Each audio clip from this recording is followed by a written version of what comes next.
Chapter 2. Lesson 2. Why teach financial literacy? It's not how much money you make. It's how much money you keep.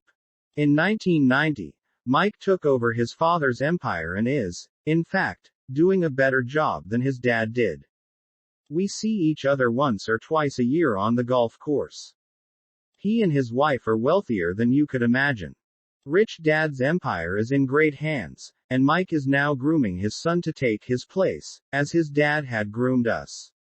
In 1994, I retired at the age of 47, and my wife Kim was 37. Retirement does not mean not working. For us, it means that, barring unforeseen cataclysmic changes, we can work or not work, and our wealth grows automatically, staying ahead of inflation. Our assets are large enough to grow by themselves. It's like planting a tree.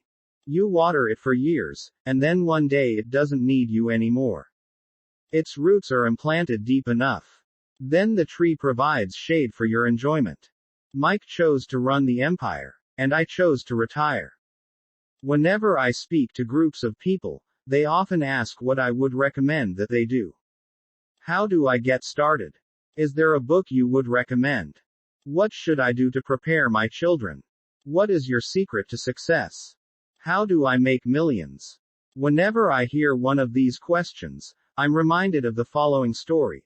The richest businessmen in 1923. A group of our greatest leaders and richest businessmen held a meeting at the Edgewater Beach Hotel in Chicago. Among them were Charles Schwab, head of the largest independent steel company; Samuel Insull, president of the world's largest utility; Howard Hopson, head of the largest gas company; Ivar Kreuger, president of International Match Company, one of the world's largest companies at that time; Leon Fraser, president of the Bank of International Settlements; Richard Whitney, president of the New York Stock Exchange; Arthur Cotton and Jesse Livermore, two of the biggest stock speculators; and Albert Fall, a member of President Harding's cabinet. 25 years later, 9 of these titans ended their lives as follows. Schwab died penniless after living for 5 years on borrowed money. Insull died broke in a foreign land, and Kreuger and Cotton also died broke.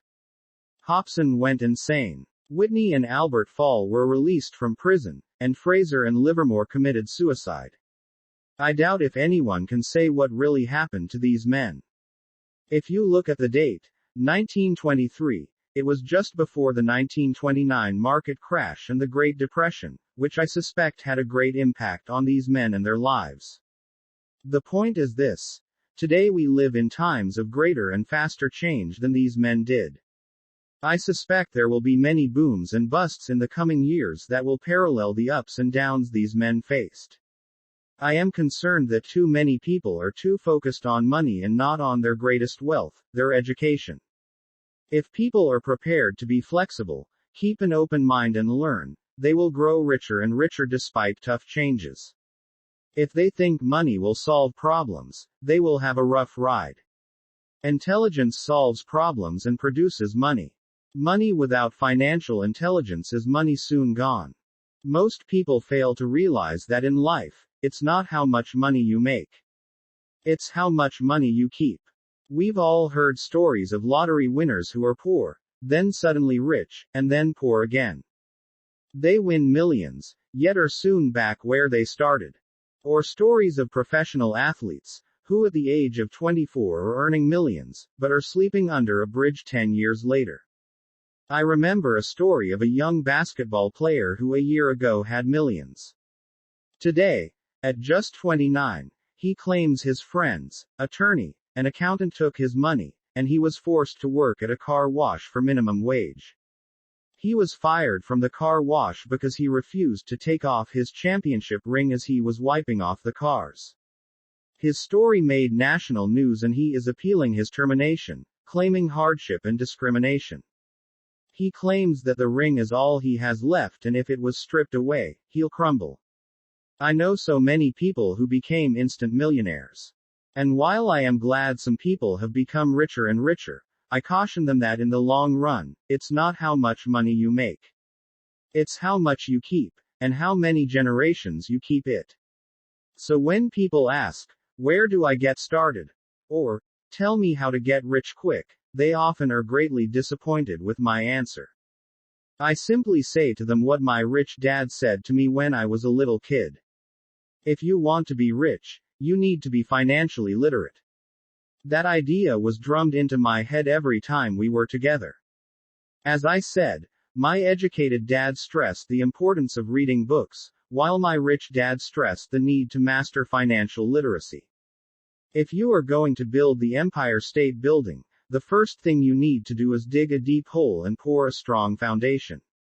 If you are going to build a home in the suburbs, all you need to do is pour a 6-inch slab of concrete. Most people, in their drive to get rich, are trying to build an Empire State Building on a 6-inch slab. Our school system, created in the agrarian age, still believes in homes with no foundation. Dirt floors are still the rage. So kids graduate from school with virtually no financial foundation.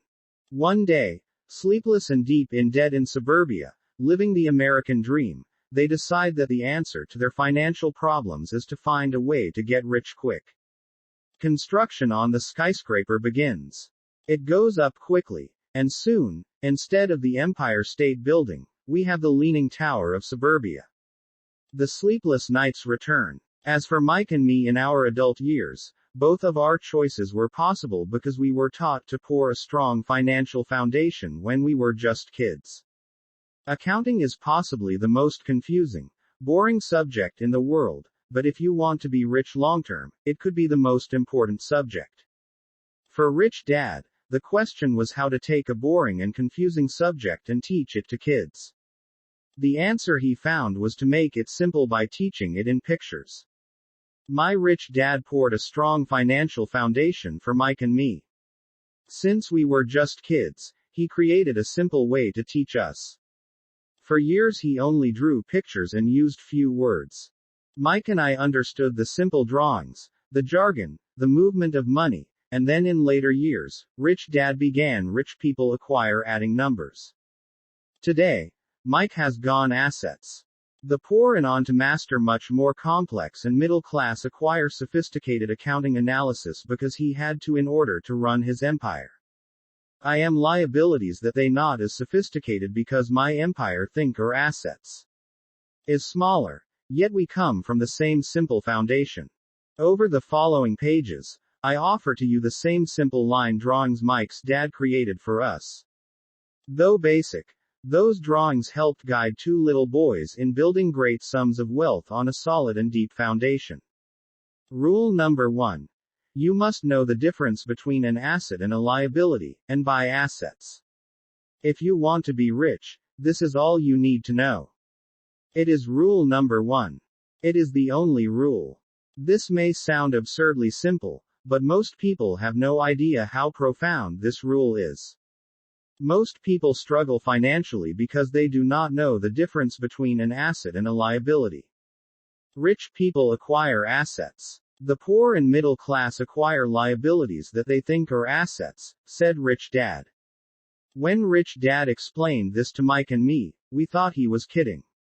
Here we were, nearly teenagers and waiting for the secret to getting rich, and this was his answer. It was so simple that we stopped for a long time to think about it. What is an asset? Asked Mike. Don't worry right now, said Rich Dad. Just let the idea sink in. If you can comprehend the simplicity, your life will have a plan and be financially easy. It is simple. That is why the idea is missed. You mean all we need to know is what an asset is, acquire them, and we'll be rich? I asked. Rich Dad nodded his head. It's that simple. If it's that simple, how come everyone is not rich? I asked. Rich Dad smiled. Because people do not know the difference between an asset and a liability. I remember asking, how could adults be so misguided? If it is that simple, if it is that important, why would everyone not want to find out? It took Rich Dad only a few minutes to explain what assets and liabilities were. As an adult, I have difficulty explaining it to other adults. The simplicity of the idea escapes them because they have been educated differently. They were taught by other educated professionals, such as bankers, accountants, real estate agents, financial planners, and so forth. The difficulty comes in asking adults to unlearn, or become children again. An intelligent adult often feels it is demeaning to pay attention to simplistic definitions. Rich Dad believed in the KISS principle. Keep it simple, stupid, or keep it super simple, so he kept it simple for us, and that made our financial foundation strong. So what causes the confusion? How could something so simple be so screwed up? Why would someone buy an asset that was really a liability? The answer is found in basic education. We focus on the word literacy, and not financial literacy. What defines something to be an asset or a liability are not words. In fact, if you really want to be confused, look up the words asset and liability in the dictionary. I know an asset puts money. The definition may sound good to a trained accountant, but for the average in my pocket. A liability takes money person, it makes no sense. But we adults are often too proud to admit that out of my pocket. Something does not make sense. To us young boys, Rich Dad said, what defines an asset are not words, but numbers. And if you can't read the numbers, you can't tell an asset from a hole in the ground. In accounting, Rich Dad would say, it's not the numbers, but what the numbers are telling you. It's just like words. It's not the words, but the story the words are telling you. If you want to be rich, you've got to read and understand numbers. If I heard that once, I heard it 1,000 times from my rich dad. And I also heard, the rich acquire assets, and the poor and middle class acquire liabilities. Here is how to tell the difference between an asset and a liability. Most accountants and financial professionals do not agree with the definitions, but these simple drawings were the start of strong financial foundations for two young boys. This is the cash flow pattern of an asset. Income statement, income, expenses, balance sheet, assets, liabilities. The top part of the diagram is an income statement, often called a profit and loss statement. It measures income and expenses, money in and money out. The lower part of the diagram is a balance sheet. It's called that because it's supposed to balance assets against liabilities. Many financial novices do not know the relationship between the income statement and the balance sheet, and it is vital to understand that relationship. So as I said earlier, my rich dad simply told two young boys that assets put money in your pocket. Nice, simple, and usable. This is the cash flow pattern of a liability. Income statement, income, expenses, balance sheet, assets, liabilities. Now that assets and liabilities have been defined through pictures, it may be easier to understand my definitions in words. An asset is something that puts money in my pocket. A liability is something that takes money out of my pocket. This is really all you need to know. If you want to be rich, simply spend your life buying assets. If you want to be poor or middle class, spend your life buying liabilities. Illiteracy, both in words and numbers, is the foundation of financial struggle. If people are having difficulties financially, there is something that they don't understand, either in words or numbers. The rich are rich because they are more literate in different areas than people who struggle financially. So if you want to be rich and maintain your wealth, it's important to be financially literate, in words as well as numbers. The arrows in the diagrams represent the flow of cash, or cash flow. Numbers alone mean little, just as words out of context mean little. It's the story that counts. In financial reporting, reading numbers is looking for the plot, the story of where the cash is flowing. In 80% of most families, the financial story paints a picture of hard work to get ahead. However, this effort is for naught because they spend their lives buying liabilities instead of assets. This is the cash flow pattern of a poor person. Income statement, income, job, salary, expenses, taxes, rent, food, transportation, clothes, balance sheet, assets, liabilities. This is the cash flow pattern of a person in the middle class.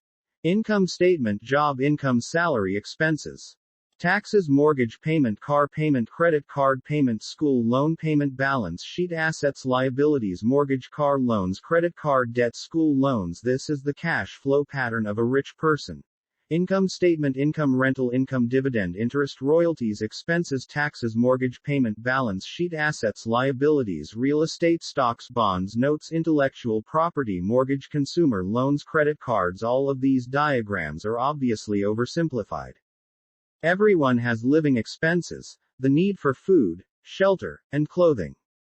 The diagrams show the flow of cash through a poor, middle class, and wealthy person's life. It is the cash flow that tells the story of how a person handles their money. The reason I started with the story of the richest men in America is to illustrate the flaw in believing that money will solve all problems. That is why I cringe whenever I hear people ask me how to get rich quicker, or where they should start. I often hear, "I'm in debt, so I need to make more money." But more money will often not solve the problem. In fact, it may compound the problem. Money often makes obvious our tragic human flaws, putting a spotlight on what we cash flow tells the don't know. That is why, all too often, a story of how a person who comes into a sudden windfall of cash, let's say an inheritance, a pay handles money, raise, or lottery winnings, soon returns to the same financial mess, if not worse, than the mess they were in before. Money only accentuates the cash flow pattern running in your head. If your pattern is to spend everything you get, most likely an increase in cash will just result in an increase in spending. Thus, the saying, "A fool and his money is one big party." I have said many times that we go to school to gain scholastic and professional skills, both of which are important. We learn to make money with our professional skills. In the 1960s, when I was in high school, if someone did well academically, people assumed this bright student would go on to be a medical doctor because it was the profession with the promise of the greatest financial reward. Today, doctors face financial challenges I wouldn't wish on my worst enemy. Insurance companies taking control of the business, managed health care, government intervention, and malpractice suits. Today, kids want to be famous athletes, movie stars, rock stars, beauty queens, or CEOs because that is where the fame, money, and prestige are. That is the reason it is so hard to motivate kids in school today. They know that professional success is no longer solely linked to academic success, as it once was. Because students leave school without financial skills, millions of educated people pursue their profession successfully, but later find themselves struggling financially. They work harder but don't get ahead. What is missing from their education is not how to make money, but how to manage money. It's called financial aptitude. What you do with the money once you make it, how to keep people from taking it from you, how to keep it longer, and how to make that money work hard for you. Most people don't understand why they struggle financially because they don't understand cash flow. A person can be highly educated, professionally successful, and financially illiterate. These people often work harder than they need to because they learned how to work hard, but not how to have their money work hard for them. How the quest for a financial dream turns into a financial nightmare. The classic story of hardworking people has a set pattern. Recently married, the happy, highly educated young couple moves into one of their cramped rented apartments. Immediately, they realize that they are saving money because two can live as cheaply as one. The problem is the apartment is cramped. They decide to save money to buy their dream home so they can have kids. They now have two incomes, and they begin to focus on their careers. Their incomes begin to increase.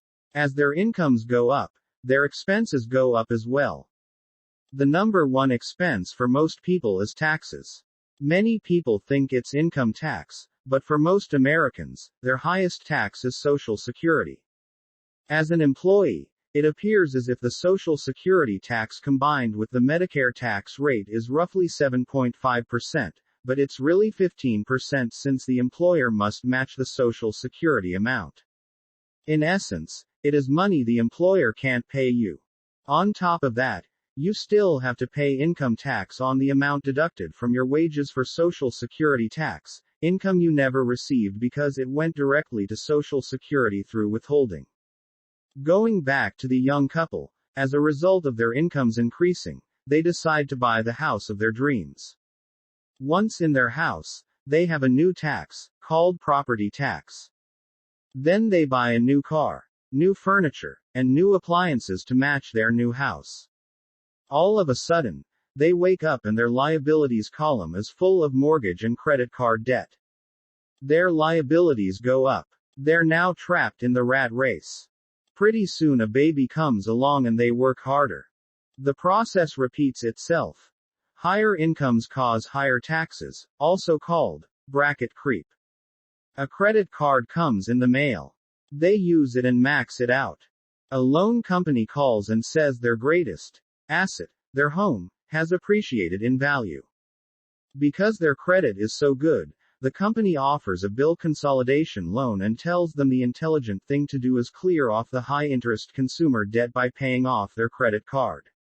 And besides, interest on their home is a tax deduction. They go for it, and pay off those high-interest credit cards. They breathe a sigh of relief. Their credit cards are paid off. They've now folded their consumer debt into their home mortgage. Their payments go down because they extend their debt over 30 years. It is the smart thing to do. Their neighbor calls to invite them to go shopping. The Memorial Day sale is on. They promise themselves they'll just window shop, but they take a credit card, just in case. I run into this young couple all the time.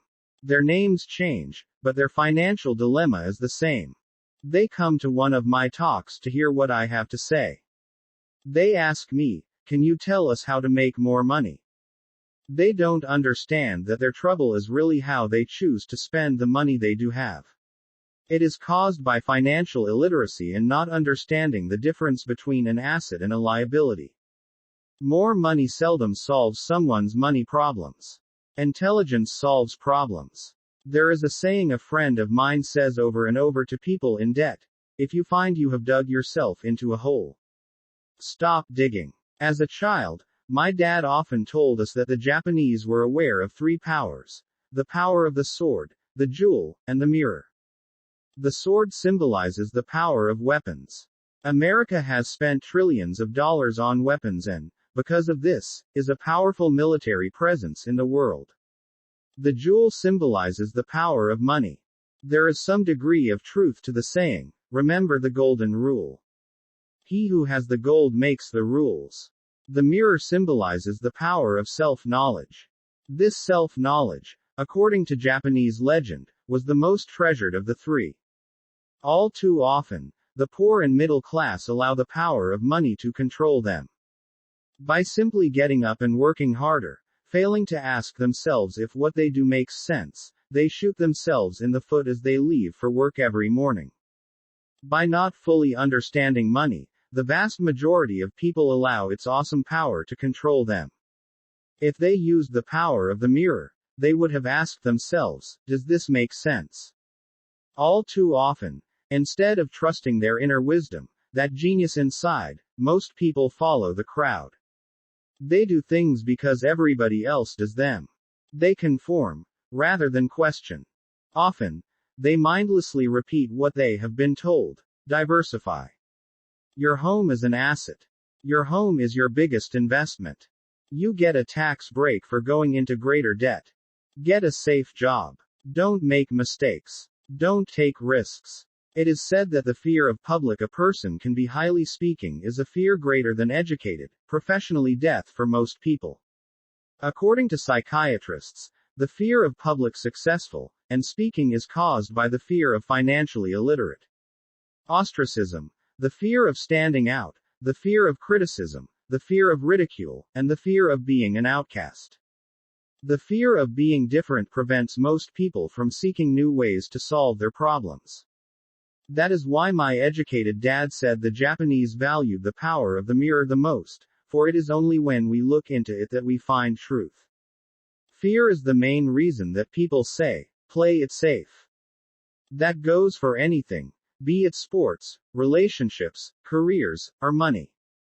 It is that same fear, the fear of ostracism, that causes people to conform to, and not question, commonly accepted opinions or popular trends. Your home is an asset. Get a bill consolidation loan, and get out of debt. Work harder. It's a promotion. Someday I'll be a vice president. Save money. When I get a raise, I'll buy us a bigger house.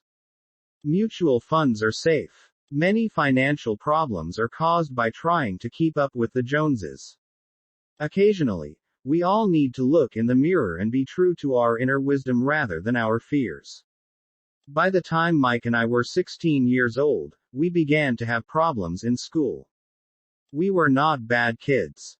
We just began to separate from the crowd.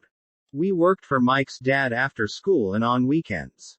Mike and I often spent hours after work just sitting at a table with his dad while he held meetings with his bankers, attorneys, accountants, brokers, investors, managers, and employees. Here was a man who had left school at 13 who was now directing, instructing, ordering, and asking questions of educated people.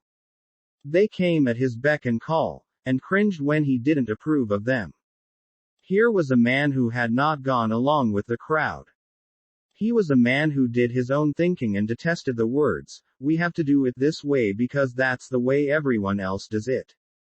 He also hated the word, "can't." If you wanted him to do something, just say, "I don't think you can do it." Mike and I learned more sitting in on his meetings than we did in all our years of school, college included. Mike's dad was not book smart, but he was financially educated and successful as a result. He told us over and over again, an intelligent person hires people who are more intelligent than he is. So Mike and I had the benefit of spending hours listening to and learning from intelligent people. But because of this, Mike and I couldn't go along with the standard dogma our teachers preached, and that caused problems. Whenever the teacher said, "If you don't get good grades, you won't do well in the real world," Mike and I just raised our eyebrows. When we were told to follow set procedures and not deviate from the rules, we could see how school discouraged creativity. We started to understand why our rich dad told us that schools were designed to produce good employees, instead of employers. Occasionally, Mike or I would ask our teachers how what we studied was applicable in the real world, or why we never studied money and how it worked. To the latter question, we often got the answer that money was not important, that if we excelled in our education, the money would follow. The more we knew about the power of money, the more distant we grew from the teachers and our classmates. My highly educated dad never pressured me about my grades, but we did begin to argue about money. By the time I was 16, I probably had a far better foundation with money than both my parents. I could keep books. I listened to tax accountants, corporate attorneys, bankers, real estate brokers, investors, and so forth. By contrast, my dad talked to other teachers. One day my dad told me that our home was his greatest investment. A not too pleasant argument took place when I showed him why I thought a house was not a good investment. The above diagram illustrates the difference in perception between my rich dad and my poor dad when it came to their homes. One dad thought his house was an asset, and the other dad thought it was a liability.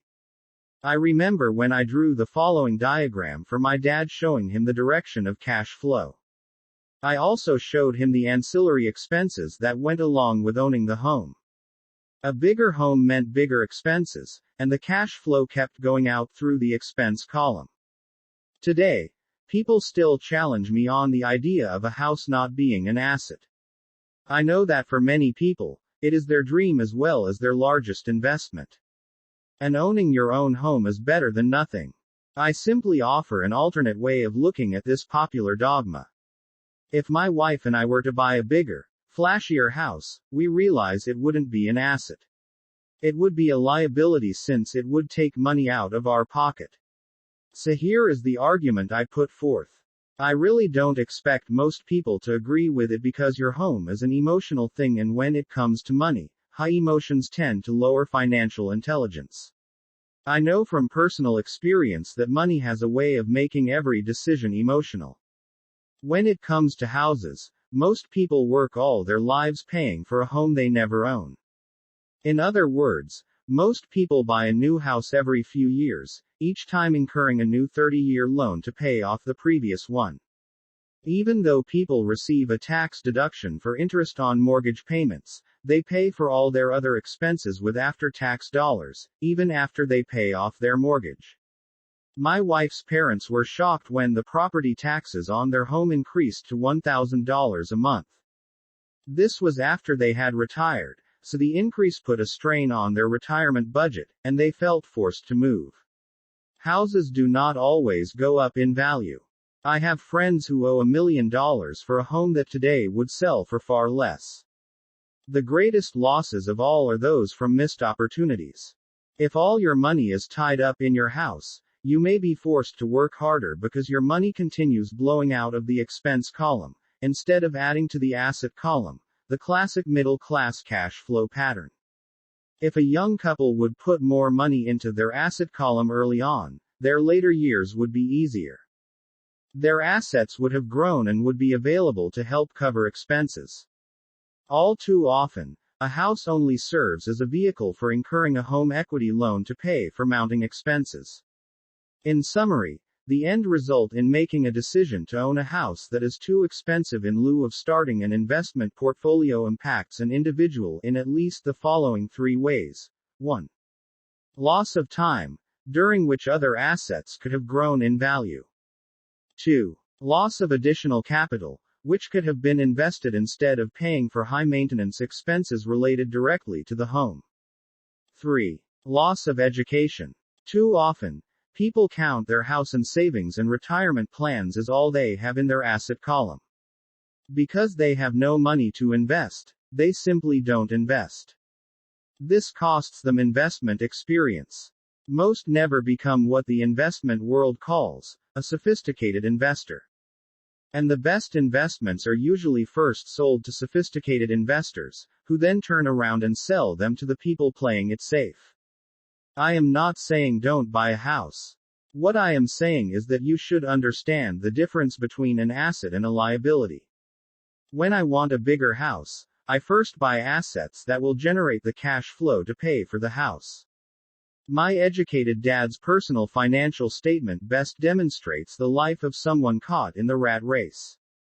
His expenses match his income, never allowing him enough left over to invest in assets. As a result, his liabilities are larger than his assets. The following diagram on the left shows my poor dad's income statement.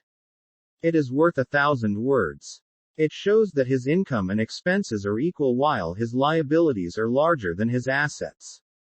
My rich dad's personal financial statement on the right reflects the results of a life dedicated to investing and minimizing liabilities.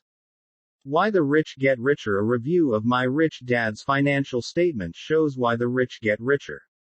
The asset column generates more than enough income to cover expenses, with the balance reinvested into the asset column.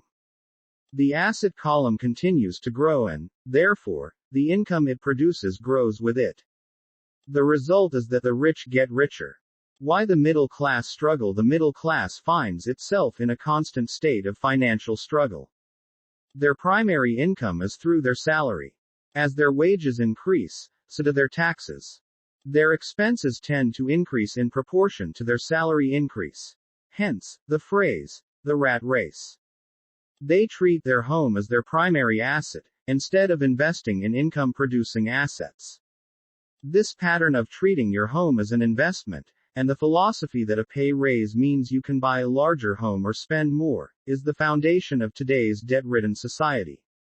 Increased spending throws families into greater debt and into more financial uncertainty, even though they may be advancing in their jobs and receiving raises on a regular basis.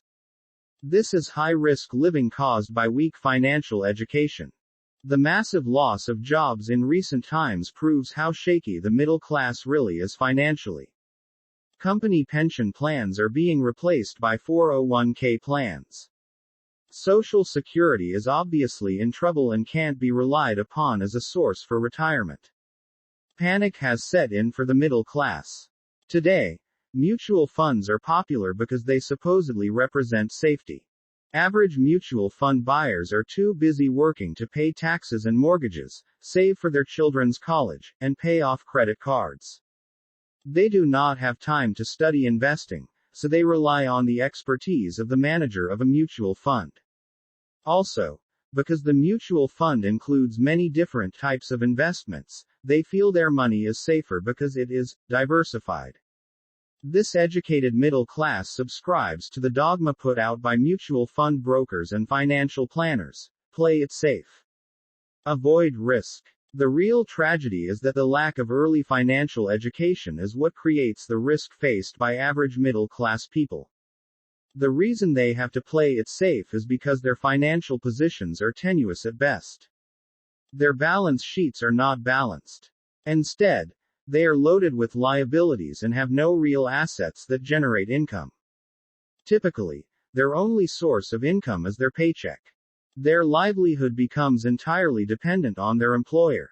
So when genuine deals of a lifetime come along, these people can't take advantage of them because they are working so hard, are taxed to the max, and are loaded with debt. As I said at the start of this section, the most important rule is to know the difference between an asset and a liability. Once you understand the difference, concentrate your efforts on buying income-generating assets. That's the best way to get started on a path to becoming rich. Keep doing that, and your asset column will grow. Keep liabilities and expenses down so more money is available to continue pouring into the asset column. Soon the asset base will be so deep that you can afford to look at more speculative investments that may have returns of 100% to infinity. $5,000 investments that are soon turned into $1 million or more. Investments that the middle class calls too risky. The investment is not risky for the financially literate. As an employee who is also a homeowner, your working efforts are generally as follows. 1. You work for the company. Employees make their business owner or the shareholders rich, not themselves. Your efforts and success will help provide for the owner's success and retirement. 2. You work for the government. The government takes its share from your paycheck before you even see it. By working harder, you simply increase the amount of taxes taken by the government. Most people work from January to May just for the government. 3. You work for the bank. After taxes, your next largest expense is usually your mortgage and credit card debt.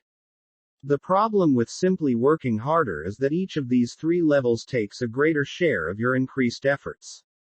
You need to learn how to have your increased efforts benefit you and your family directly. Once you have decided to concentrate on minding your own business, focusing your efforts on acquiring assets instead of a bigger paycheck, how do you set your goals? Most people must keep their job and rely on their wages to fund their acquisition of assets. As their assets grow, how do they measure the extent of their success? When does someone know that they are rich, that they have wealth?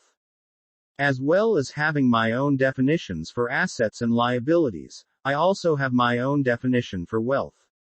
Actually, I borrowed it from a man named R. Buckminster Fuller. Some call him a quack, and others call him a genius. Years ago he got architects buzzing because he applied for a patent for something called a geodesic dome. But in the application, Fuller also said something about wealth. It was pretty confusing at first, but after reading it, it began to make some sense. Wealth is a person's ability to survive so many number of days forward. Or, if I stopped working today, how long could I survive? Unlike net worth, the difference between your assets and liabilities, which is often filled with a person's expensive junk and opinions of what things are worth, this definition creates the possibility for developing a truly accurate measurement. I could now measure and know where I was in terms of my goal to become financially independent. Although net worth often includes non-cash producing assets, like stuff you bought that now sits in your garage, wealth measures how much money your money is making and, therefore, your financial survivability. Wealth is the measure of the cash flow from the asset column compared with the expense column. Let's use an example. Let's say I have cash flow from my asset column of $1,000 a month. And I have monthly expenses of $2,000. What is my wealth? Let's go back to Buckminster Fuller's definition. Using his definition, how many days forward can I survive? Assuming a 30-day month, I have enough cash flow for half a month. When I achieve $2,000 a month cash flow from my assets, then I will be wealthy. So while I'm not yet rich, I am wealthy. I now have income generated from assets each month that fully cover my monthly expenses. If I want to increase my expenses, I first must increase my cash flow to maintain this level of wealth. Also note that it is at this point that I'm no longer dependent on my wages. I have focused on, and been successful in, building an asset column that has made me financially independent. If I quit my job today, I would be able to cover my monthly expenses with the cash flow from my assets. My next goal would be to have the excess cash flow from my assets reinvested into the asset column. The more money that goes into my asset column, the more my asset column grows. The more my assets grow, the more my cash flow grows. And as long as I keep my expenses less than the cash flow from these assets, I grow richer with more and more income from sources other than my physical labor. As this reinvestment process continues, I am well on my way to becoming rich. Just remember this simple observation. The rich buy assets. The poor only have expenses. The middle class buy liabilities they think are assets. So how do I start minding my own business? What is the answer? Listen to the founder of McDonald's in the next chapter. Chapter 3. Lesson 3. Mind your own business. The rich focus on their asset columns while everyone else focuses on their income statements. In 1974, Ray Kroc, the founder of McDonald's, was asked to speak to the MBA class at the University of Texas at Austin. A friend of mine was a student in that MBA class. After a powerful and inspiring talk, the class adjourned and the students asked Ray if he would join them at their favorite hangout to have a few beers. Ray graciously accepted. What business am I in? Ray asked, once the group had all their beers in hand. Everyone laughed, my friend said. Most of the MBA students thought Ray was just fooling around. No one answered, so Ray asked again, what business do you think I'm in? The students laughed again, and finally one brave soul yelled out, Ray, who in the world doesn't know that you're in the hamburger business? Ray chuckled. That's what I thought you would say. He paused and then quickly added, ladies and gentlemen, I'm not in the hamburger business. My business is real estate. As my friend tells the story, Ray spent a good amount of time explaining his viewpoint. In his business plan, Ray knew that the primary business focus was to sell hamburger franchises, but what he never lost sight of was the location of each franchise. He knew that the land and its location were the most significant factors in the success of each franchise. Basically, the person who bought the franchise was also buying the real estate under the franchise for Ray Kroc's organization. Today, McDonald's is the largest single owner of real estate in the world, owning even more than the Catholic Church. McDonald's owns some of the most valuable intersections and street corners in America and around the globe. My friend considers this as one of the most important lessons in his life. Today he owns car washes, but his business is the real estate under those car washes. The previous chapter presented diagrams illustrating that most people work for everyone but themselves. They work first for the owners of the company, then for the government through taxes, and finally for the bank that owns their mortgage. When I was a young boy, we did not have a McDonald's nearby. Yet my rich dad was responsible for teaching Mike and me the same lesson that Ray Kroc talked about at the University of Texas.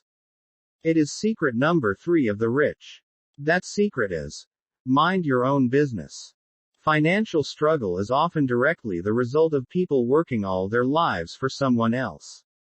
Many people will simply have nothing at the end of their working days to show for their efforts.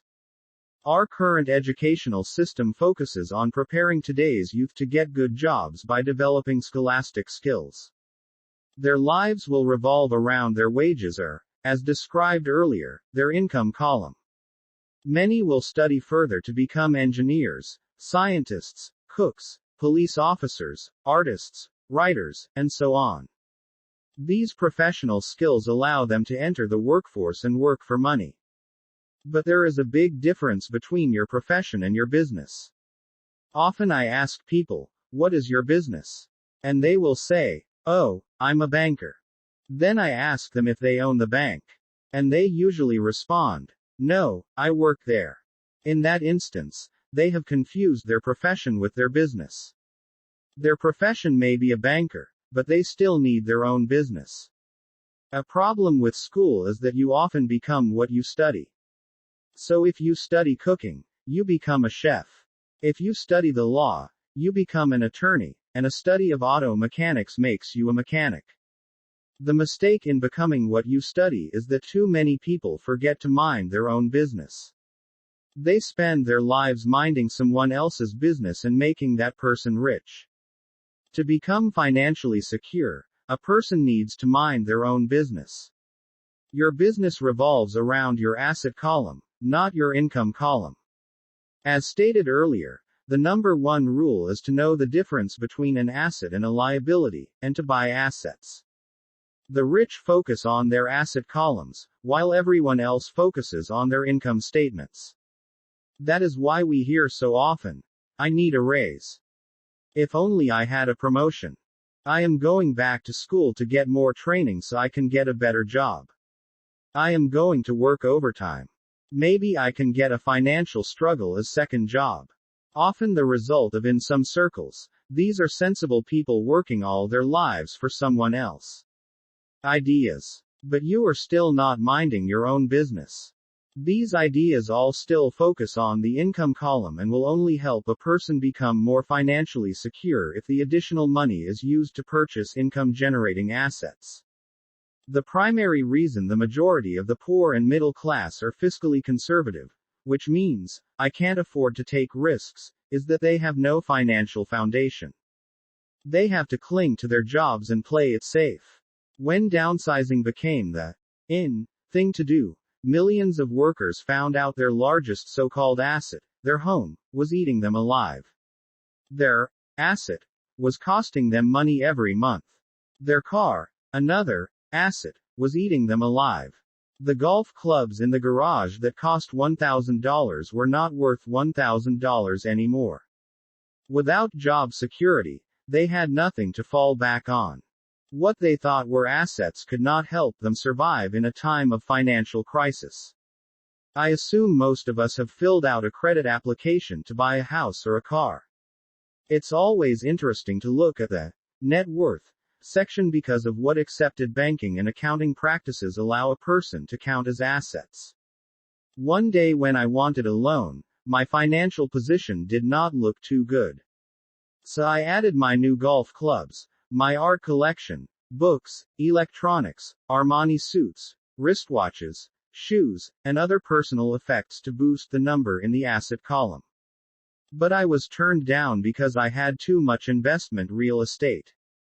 The loan committee didn't like that I made so much money from rent. They wanted to know why I did not have a normal job with a salary. They did not question the Armani suits, golf clubs, or art collection. Life is sometimes tough when you do not fit the standard profile. I cringe every time I hear someone say to me that their net worth is $1 million or $100,000 or whatever. One of the main reasons net worth is not accurate is simply because, the moment you begin selling your assets, you are taxed for any gains. So many people have put themselves in deep financial trouble when they run short of income. To raise cash, they sell their assets. But their personal assets can generally be sold for only a fraction of the value that is listed on their personal balance sheet. Or if there is a gain on the sale of the assets, they are taxed on the gain. So again, the government takes its share, thus reducing the amount available to help them out of debt. That is why I say someone's net worth is often worth less than they think. Start minding your own business. Keep your daytime job, but start buying real assets, not liabilities or personal effects that have no real value once you get them home. A new car loses nearly 25% of the price you pay for it the moment you drive it off the lot. It is not a true asset even if your banker lets you list it as one. My $400 new titanium driver was worth $150 the moment I teed off. Keep expenses low, reduce liabilities, and diligently build a base of solid assets. For young people who have not yet left home, it is important for parents to teach them the difference between an asset and a liability. Get them to start building a solid asset column before they leave home, get married, buy a house, have kids, and get stuck in a risky financial position, clinging to a job, and buying everything on credit. I see so many young couples who get married and trap themselves into a lifestyle that will not let them get out of debt for most of their working years. For many people, just as the last child leaves home, the parents realize they have not adequately prepared for retirement and they begin to scramble to put some money away. Then their own parents become ill and they find themselves with new responsibilities. So what kind of assets am I suggesting that you or your children acquire? In my world, real assets fall into the following categories.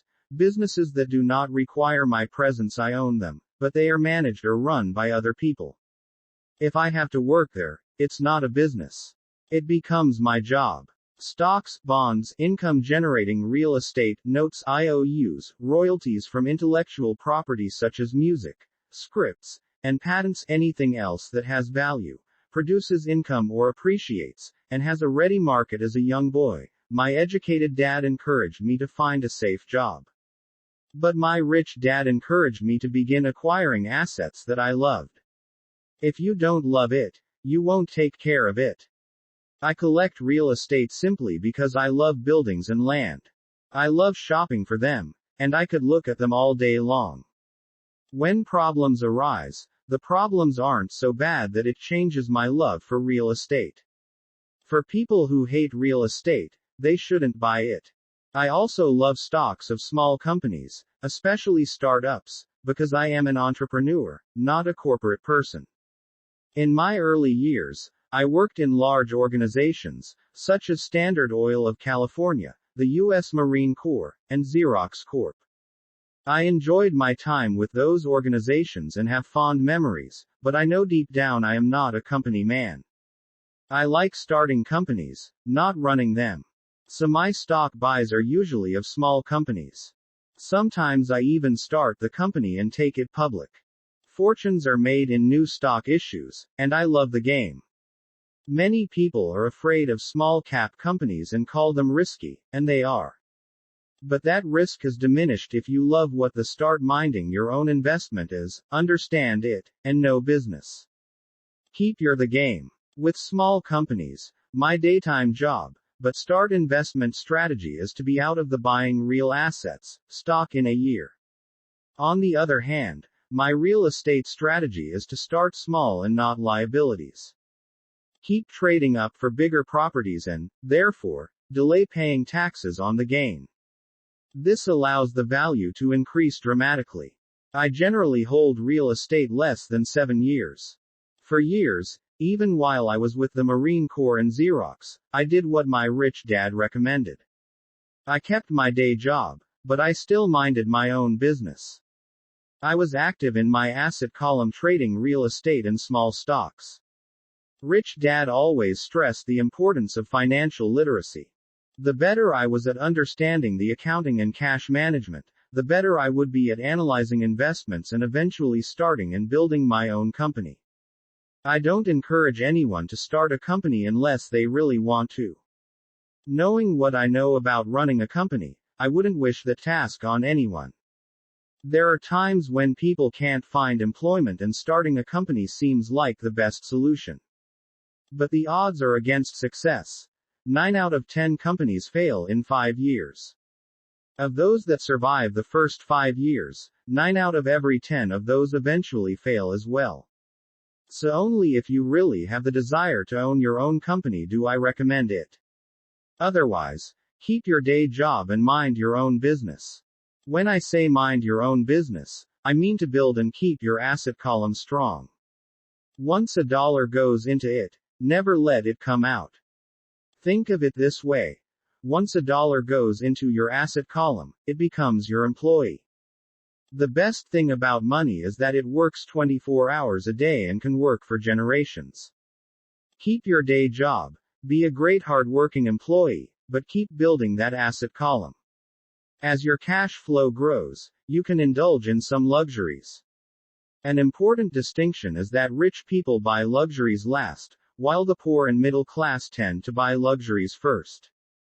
The poor and the middle class often buy luxury items like big houses, diamonds, furs, jewelry, or boats because they want to look rich. They look rich, but in reality they just get deeper in debt on credit. The old money people, the long-term rich, build their asset column first. Then the income generated from the asset column buys their luxuries. The poor and middle class buy luxuries with their own sweat, blood, and children's inheritance. A true luxury is a reward for investing in and developing a real asset.